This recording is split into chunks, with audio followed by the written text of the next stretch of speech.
Ito pala yung nung isang araw, nung National Saudi Day. Bali, ang request lang kasi ng aming customer po dito ay without crab. At ang order nila ay 3 variety na assorted maki. At may kasama rin po itong pokball. Kaya yun, kay Tropa Rubel ko na pinapagawa yun, na katsukari pokball. At ako nga po ang nagawa nito ng mix uramaki na katsu salmon roll and then crispy California at dynamite shrimp. Yun nga po, paulit-ulit na request na without crab.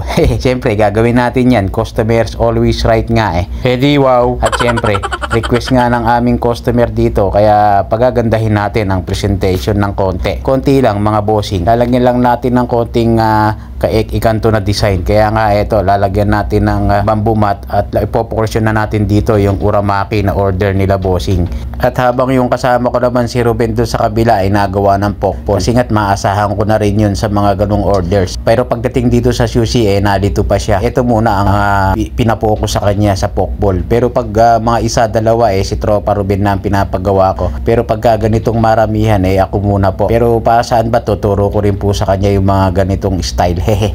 At ito nga't nilagyan ko lang ng mga sauce at toppings para ma-serve na sa aming customer itong mix uramaki nila bossing. At lalagyan lang natin ng mga sauces at toppings yan para mas matuwa itong ating regular customer at ma-serve na rin po ito sa aming dining. Yun lang, salamat, love you all, mama chup chup, see you my next vlog, God bless, alright.